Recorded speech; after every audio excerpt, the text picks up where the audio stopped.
So this design I am doing in gel right now. If you did want to do this in polish, just make sure you follow the steps and the products that I used in my chrome polish tutorial. So I do have gel on my nails right now. It's just a plain gel polish color. And what I'm doing right now is buffing the color so it's nice and matted out. And then I'm going to use a little bit of alcohol and a lint-free wipe to make sure there's no dust on my nail. If you are doing some polish, just make sure you wait for your polish to dry completely before you buff it out.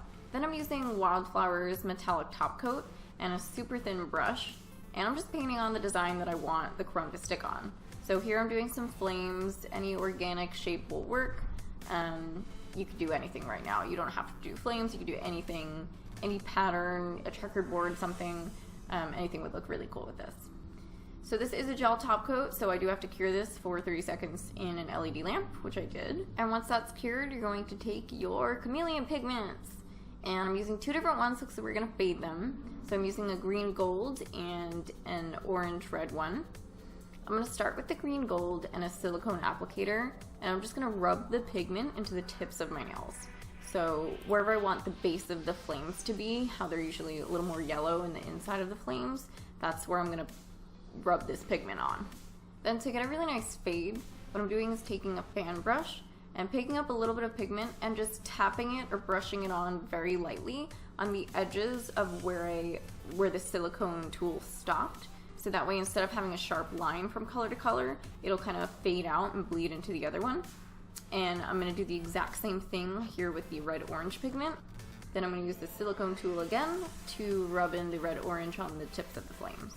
Then just to remove any excess pigment, I'm just taking a brush and lightly feathering it off the nail. And then you might see a little bit in the matte parts of your nail, totally fine. What I did here is I just pressed on it and the oils from my fingers picked it up. Or you could just leave it right now, and then when you're completely finished, it won't stick to that part of the nail once you cleanse it. So then with the super thin brush and the metallic top coat again, I'm just tracing over the design that we just did. Once you cure that for 30 seconds in an LED lamp, you are just going to cleanse the nail with a little bit of alcohol.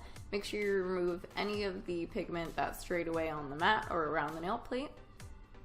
And you have your metallic flame chrome nails. I'm going to leave a link in the description box below to where I got these products. All of Wildflower's products are amazing. They're all cosmetic grade, FDA approved, all of that jazz. So you don't have to worry about what you're putting on your clients. And if you're just doing this for yourself for fun, it's just great quality products, and I really recommend you checking out her website. I'll leave a link to that below. Don't forget to subscribe. I'm going to have a ton more tutorials coming up pretty soon because I just came across some really cool products, and I'll see you next week.